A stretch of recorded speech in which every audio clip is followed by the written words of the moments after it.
with data classification methodologies. Before I go to the PPT, let me take you through the harmonization center. Do you want to see the harmonization center first? No. Let's do something. Let's learn data classifications, patterns, and harmonized dimensions. And then what we will do is we will go back to harmonization center and see like what is harmonized dimension trying to show in a holistic view, which we want to see. Okay, we will do it at last then. That will be better. So, so what is data classification, and why do you need data classification as a part of your process? Um, Data classification is basically sorting and categorizing your data into various types, forms, or any other distinct class. Data classification enables separation and classification of data according to the data set requirements for various business and personal objectives.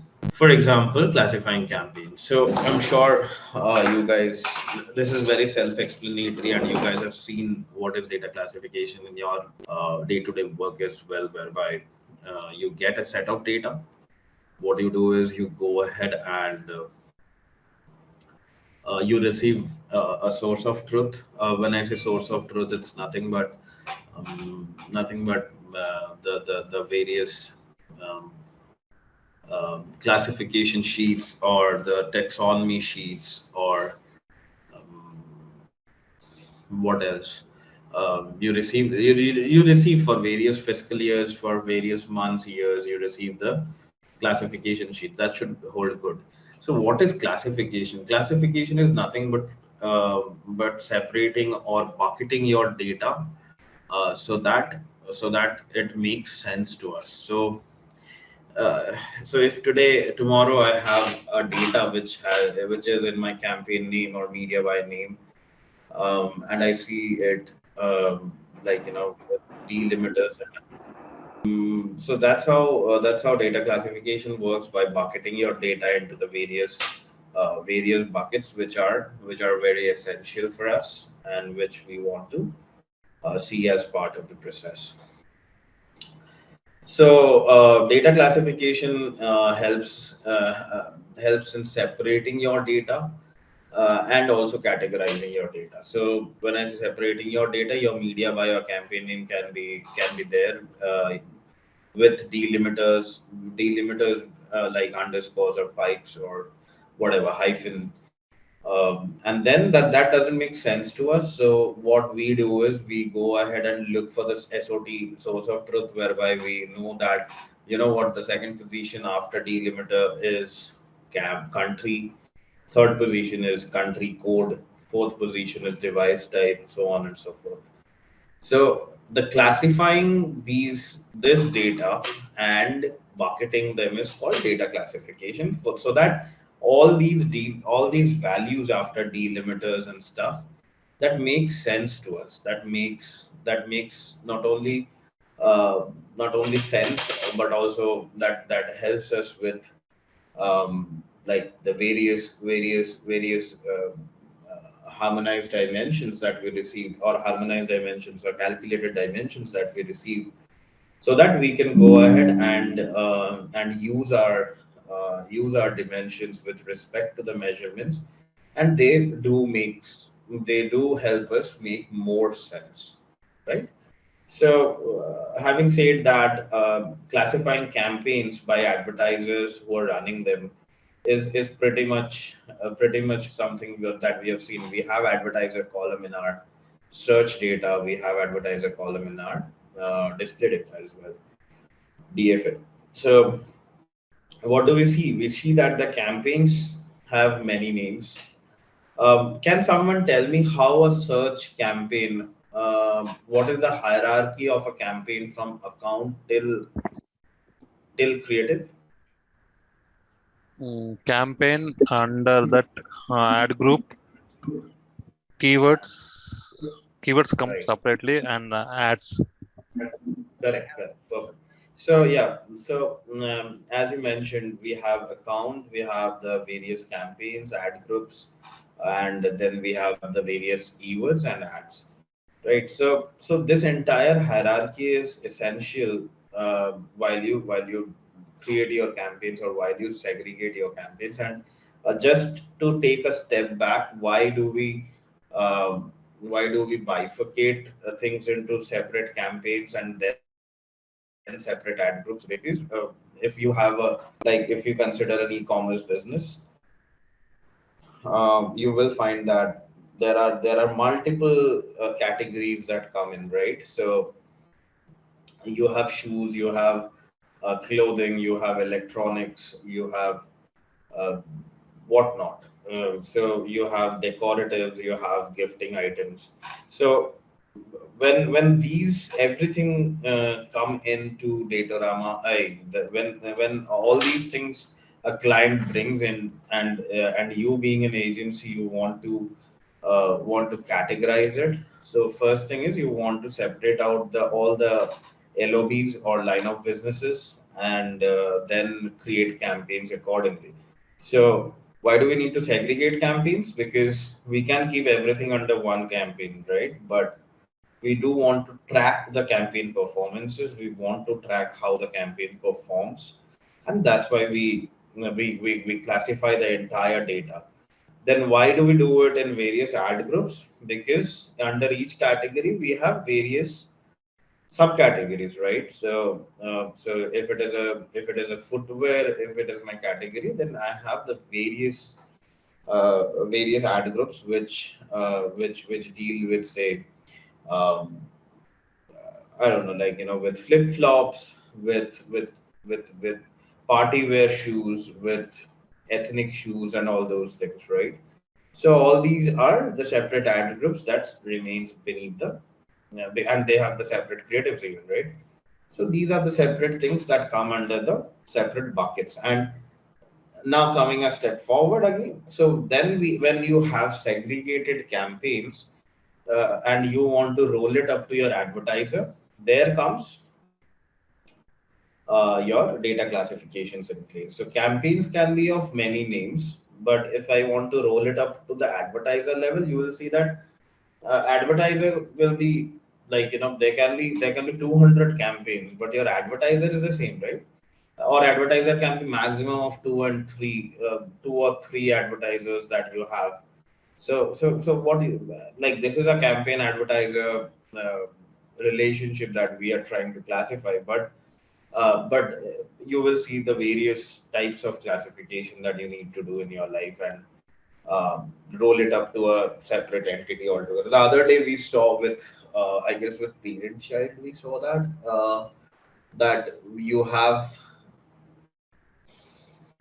no, not with parent child, I guess it was with calculated dimensions, or parent, no, calculated dimensions, I believe, whereby you have the various channels, various sources of data, Google AdWords and Yahoo, Bing, Twitter, etc. And what you did is you rolled it up to, like, if it is a Yahoo, if it is a Bing, if it is a Google Ads, then roll it up as Google search, and then if it is a Twitter, Facebook, etc., roll it up to social. So we saw these, right? We saw these kind of rolling ups happening throughout, and we saw how we are categorizing our data, and that data classification will also help you do that. And all these are harmonization techniques, calculated dimensions measurements, parent child. You will see that there are overlapping features in each of these harmonization tools. You might think that, hey, why do we have these many harmonizations if there are overlapping features? But then overlapping features doesn't mean that that they could have omitted one feature, because you will find different scenarios in the same case where you need to use the two different types of harmonization, maybe.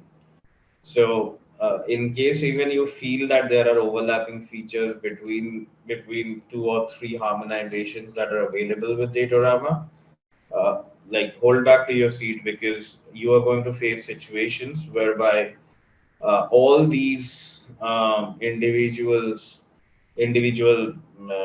sources, individual harmonization techniques come as a silo, as a separate case altogether, and they come to help you. So, so keep in mind, whichever case comes in, try to analyze what type of harmonization am I going to use, and act accordingly. Maybe somewhere you need a parent-child, maybe somewhere you need a calculated dimension, maybe somewhere you need a pattern, somewhere you need a classification to be done, so on and so forth. But crux of the story remains the same. The purpose is to harmonize our data completely and correctly and accurately, and take it forward from there, right? So, so that's how our data harmonizational techniques are, classified in Datorama. Why, like when I say that, what I mean is, this is this is how the structurally, this is the content of Datorama's uh, harmonization. So if I start from the left, we will have calculated dimensions. I should have kept calculated measurements in there as well, because that is a major harmonization.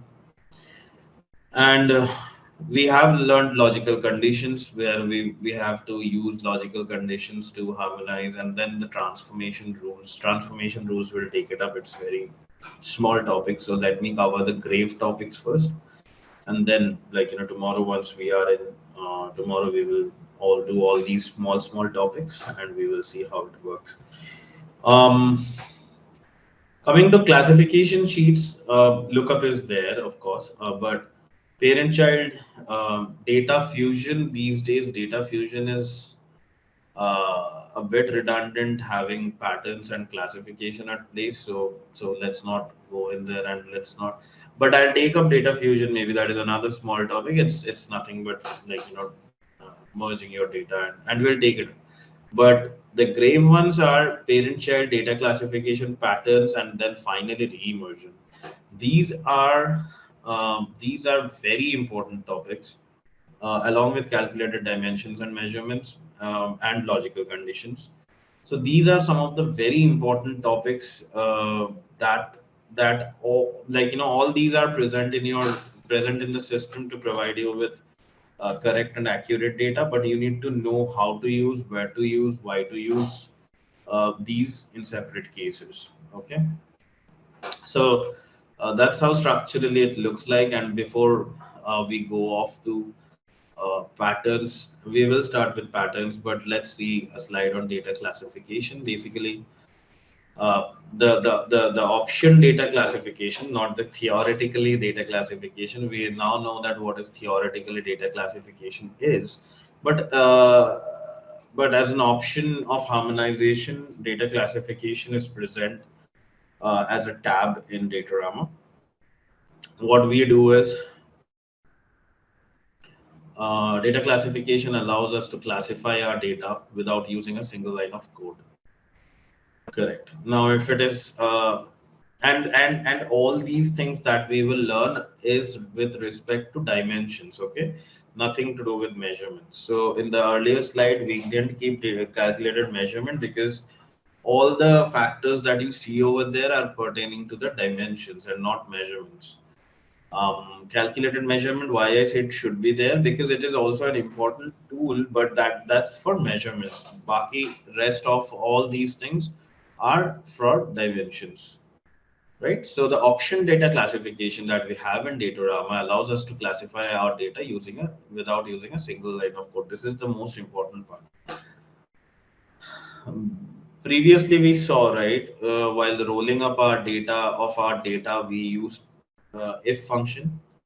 First we saw extract function. We saw, like, um, the count function, distinct count function, and then we saw the if functions.